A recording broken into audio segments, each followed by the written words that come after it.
Cine cine மினிமினி Chandni Tamilarasan தமிழில் நடிச்சிட்டு இருக்கக்கூடிய இளம் நடிகைகளில் திறமை வாய்ந்த நடிகை. சமீபத்தில் இந்த நடிகை அருமையாக நடித்திருந்ததை ஃபயர் திரைப்படத்தில் பார்த்தேன்.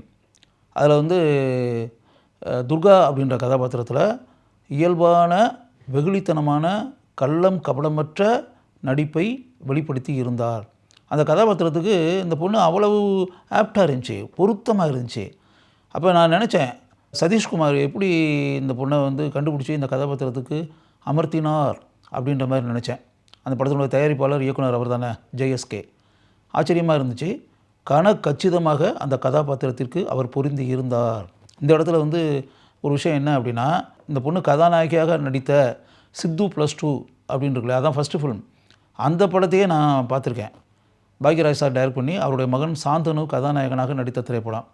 அந்த படத்தில் கதாநாயகியாக இவர் நடித்திருந்தார். சாந்தினி நடித்த ஃபஸ்ட்டு ஃபிலிம் அதான். அதில் ஆச்சரியமான ஒரு விஷயம் என்ன அப்படின்னா, அதுக்கு முன்னாடி இந்த பொண்ணு மிஸ் சென்னை அழகி போட்டி இருக்குல்ல, அதில் பங்கு பெற்று அப்படின்ற விஷயம் நடந்திருக்கு. அதற்கு பிறகு ஒரு தொலைக்காட்சியில் ரியாலிட்டி ஷோ, அதில் இந்த பொண்ணு தன்னுடைய திறமையை வெளிப்படுத்தியதை பார்த்த இயக்குனர் K. பாக்யராஜ் ஃபோன் பண்ணி இந்த பொண்ணை வர வச்சு சித்து +2 படத்துக்கு கதாநாயகியாக பொருத்தமாக இருப்பாரா அப்படின்றத காட்சிகளை கூறி நடிக்க வச்சு அந்த பொண்ணு நல்லா நடிக்கிறத பார்த்து பாக்யராஜை செலக்ட் பண்ணார். இதுதான் சித்து +2 படத்தில் அந்த பொண்ணு கதாநாயகியாக வந்ததற்கு பின்னால் இருக்கக்கூடிய விஷயங்கள். அதற்கு பிறகு அந்த படம் திரைக்கு வந்த பிறகு அந்த பொண்ணு கல்லூரியில் சேர்ந்து பட்டம் பெற்று டிகிரி கூட வாங்கியாச்சு. இன்னும் சொல்லப்போனால் அவங்க அப்பா தாய்மொழி தமிழ், அவங்க அம்மா தாய்மொழி தெலுங்கு. அதனால் தெலுங்கு நல்லா பேச தெரியும் அப்படின்றது பெரிய ப்ளஸ் பாயிண்ட் இல்லையா.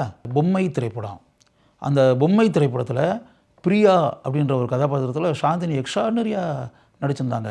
அந்த படம் பார்க்கும்போதே அந்த கதாபாத்திரத்திற்கு சாந்தினி கச்சிதமாக பொருந்தி இருக்கிறார் அப்படின்ற மாதிரி நானே உணர்ந்தேன். ஜெயம் ரவி கதாநாயகனாக நடித்த சைரன் திரைப்படத்தில் காமாட்சி அப்படின்ற கதாபாத்திரத்தில் அருமையாக தன்னுடைய திறமையை வெளிப்படுத்தி இருந்தார் சாந்தினி தமிழரசன். நகுல் கதாநாயகனாக நடித்த நான் ராஜாவாக போகிறேன் அந்த படத்தின் கதாநாயகி சாந்தினி. அந்த படத்திற்கு வசனம் எழுதியவர் வெற்றிமாறன். அந்த படத்தில் தான் யார், தன் திறமை என்ன என்பதை அழுத்தமாக சாந்தினி தமிழரசன் பதிவு செய்திருந்தார். பலூன் திரைப்படத்தில் பேசப்படக்கூடிய கதாபாத்திரத்தில் சாந்தினி நடித்திருந்தார். பில்லா பாண்டி திரைப்படத்தில் அவர் ஏற்று நடித்த கதாபாத்திரம் பெரிய அளவில் பேசப்பட்டது. மன்னர் வகையறா அந்த திரைப்படத்தில் பாராட்டக்கூடிய அளவிற்கு சாந்தினி தமிழரசனுடைய நடிப்பு இருந்தது. வஞ்சகர் உலகம், கவன், காதல் முன்னேற்ற கழகம் இந்த திரைப்படங்களில் எந்த அளவிற்கு அருமையாக சாந்தினி தமிழரசன் தான் ஏற்று நடித்த கதாபாத்திரங்களுக்கு உயிர் தந்திருந்தார் என்பதை நான் கூற வேண்டுமா என்ன? என்னோடு விளையாடு, நான் அவளை சந்தித்த போது இந்த திரைப்படங்களிலும் ஆழமாக தன்னுடைய நடிப்பு திறமையை சாந்தினி வெளிப்படுத்தி இருந்தார். காலிச்சரண், லவர்ஸ், கிராக் இந்த மூன்றுமே தெலுங்கு திரைப்படங்கள்.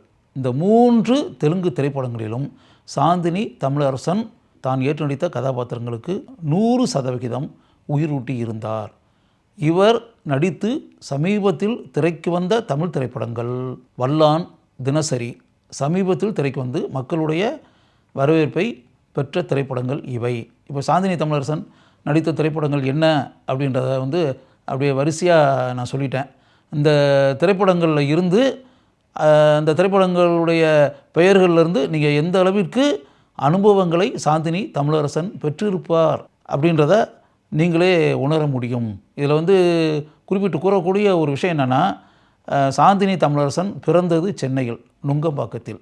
நுங்கம்பாக்கத்தில் பிறந்து வளர்ந்த சாந்தினி தமிழரசன் என்ற திறமை வாய்ந்த நடிகை நம் படங்களில் நடித்து மக்களுடைய உள்ளங்களில் இடம் பிடிக்கக்கூடிய அளவிற்கு தன்னுடைய திறமையை வெளிப்படுத்தி கொண்டு இருக்கிறார். அதனால் என்னென்னா, திறமை வாய்ந்த நடிகைகள் பலர் தமிழ் பட உலகில் பவனி வந்து கொண்டிருக்கிறார்கள். அப்படிப்பட்ட திறமை வாய்ந்த நடிகைகளில் சாந்தினி தமிழரசனும் ஒருவர் என்பதை நீங்கள் தெரிந்து கொள்ள வேண்டும்.